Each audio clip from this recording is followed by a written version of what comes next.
भारतीय संस्कृति के आदिदेव गणपति कौन है? उनकी उत्पत्ति कहाँ से हुई? अक्सर जब हम सोचने बैठते हैं तो हमारे मन में तरह तरह के सवाल आते हैं।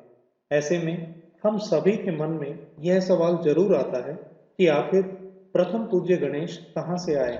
नमस्कार दोस्तों, धर्म संस्कृति चैनल पर आपका स्वागत है। यहाँ हम धर्म और संस्कृति से संबंधित रोचक प्रसंग लेकर आते रहते हैं। आज हम बात करेंगे कि प्रथम पूज्य गौरी सुत गणेश भगवान कहाँ से आए हैं, उनके बारे में।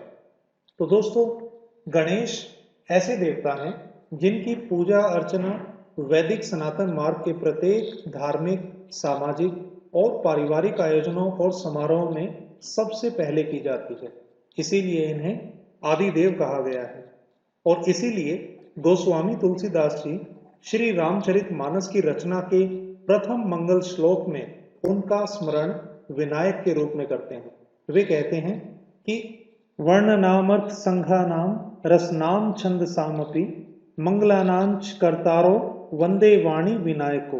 वर्णना अर्थात अक्षरों, संघानाम अर्थात अर्थ समूहों, रसनाम अर्थात रस और छंद सामपि अर्थात छंद, मंगलानांच कर्तारो अर्थात मंगलों को करने वाली, वंदे वाणी अर्थात सरस्वती और विनायको अर्थात गणेश जी।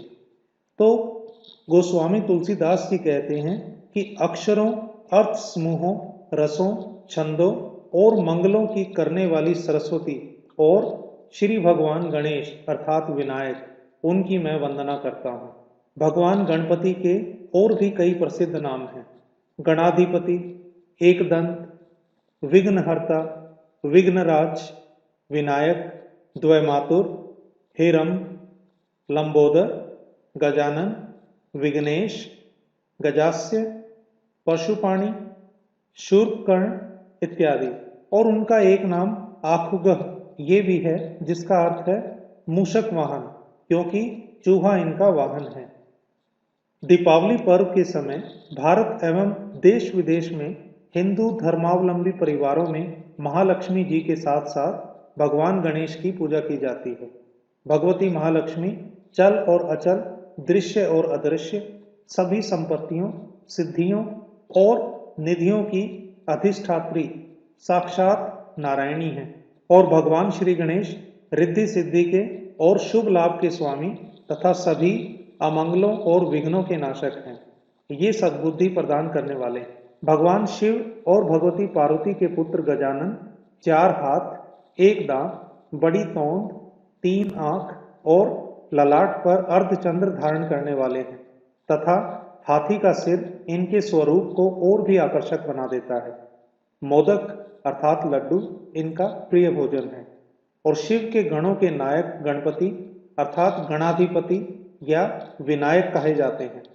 भगवान गणेश शीघ्र लिखने के लिए प्रसिद्ध हैं, क्योंकि महाभारत में भी इसका संदर्भ मिलता है कि लेखको भारत स्यास्य भवत्वं गणनायकः। ऐसा विश्वास किया जाता है कि ऋषि बादरायण भगवान वेद व्यास ने महाभारत स्वयं बोलकर इन्हीं से लिखवाया था। गणेश केवल भारतीय देवता नहीं है। जावा, बर्मा, म्यांमार, चीन, जापान, तिब्बत, श्रीलंका, थाईलैंड आदि देशों में भी विभिन्न नामों से भगवान गणपति की पूजा की जाती है। विद्वान गणपति बप्पा को कृषि का देवता भी मानते हैं। उनके मतानुसार गणेश भगवान के बड़े बड़े कान, सुर और एक दांत जो हल का प्रतीक है। यह भी अनुमान लगाया जा सकता है कि आरंभिक गण राज्यों में गणपतियों, गण स्वामियों के संबंध में जो भावना थी, उसी के आधार पर देवमंडल में भी गणपति की अवधारणा प्रतिष्ठित की गई। एक काल्पनिक कहानी ये भी है कि प्राचीन काल में शिव भूतान अर्थात भूटान के शासक थे, तभी उन्हें भूतनाथ भी कहा जाता है।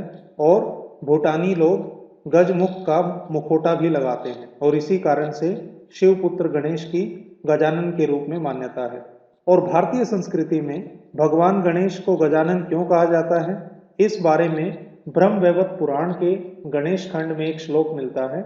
शनि दृष्टिया शिरच्छेदात् गणवक्त्रेण योजितः गजानन शिशुस्तेन नियति केन बाध्यते।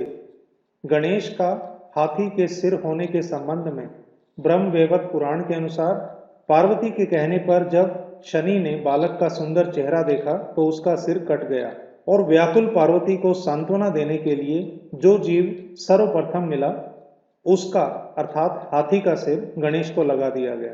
इसीलिए गणेश का स्वरूप गजानन हुआ। और अन्य पुराणों में भी दूसरी कथाएं मिलती हैं। जब स्नान कर रही पार्वती के पास द्वार पर पहरा देते हुए गणेश ने भगवान शिव को अंदर नहीं जाने दिया तो शिव ने क्रोध में आकर उसका सिर काट दिया और बाद में पार्वती को प्रसन्न करने के लिए सर्वप्रथम मिलने वाले जीव अर्थात हाथी उसका सिर लगाया गया। और इसी प्रकार गणपति के दांत के टूटने के संबंध में भी ब्रह्मवैवर्त पुराण में कथा मिलती है कि एक बार परशुराम शिव के दर्शन के लिए कैलाश गए। शिव शयन कक्ष में थे और गणेश द्वार पर पहरा दे रहे थे। परशुराम भीतर जाना चाहते थे किंतु गणेश ने उनको रोक लिया। इस पर उनके बीच में संघर्ष हुआ और वहां पर परशुराम ने अपने फरसे से गणेश के दांत को काट दिया और उसके बाद से ये एक दंत कहलाए। वराह पुराण और स्कंद पुराण में भी भगवान गणेश की अनेक कथाएं मिलती हैं। स्कंद पुराण के अनुसार भाद्रपद महीने के शुक्ल पक्ष की चतुर्थी को भगवान गणेश का अवतार हुआ।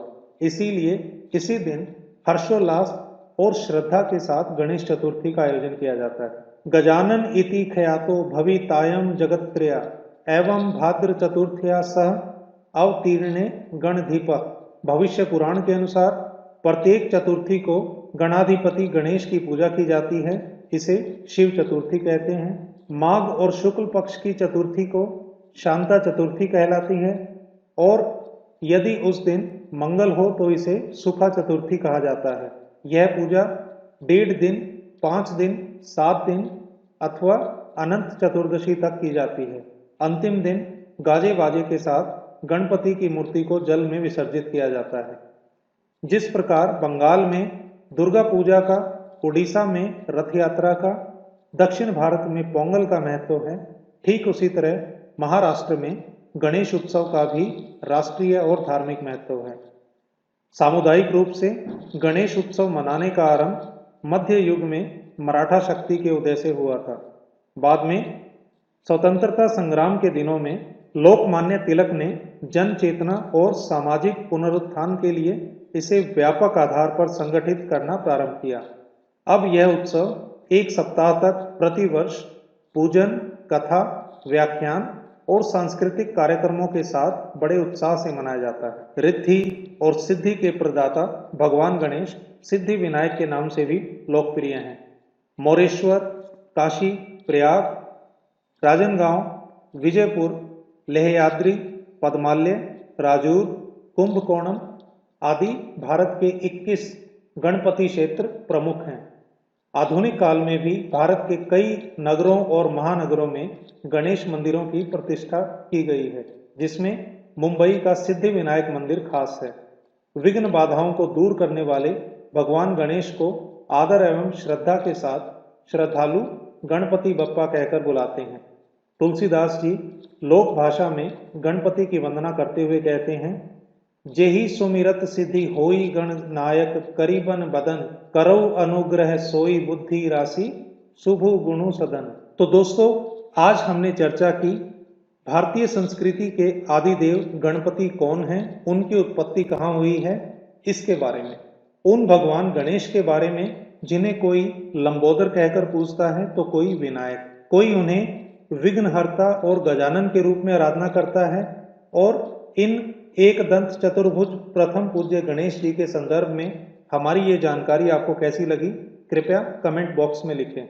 हमारी इस वीडियो को ज़्यादा से ज़्यादा लोगों से शेयर करें और इस चैनल को सब्सक्राइब करें और बेल आइकन को दबाएं ताकि भविष्य में आपको धर्म संस्कृति से संबंधित रोचक जानकारियां लगातार मिलती रहें। आज के वीडियो में इतना ही। हम फिर हाजिर होंगे एक नए वीडियो के साथ। तब तक ओम गंग गणपते नमः। भगवान गणेश आपकी सब मनोकामनाएं पूर्ण करें। धन्यवाद।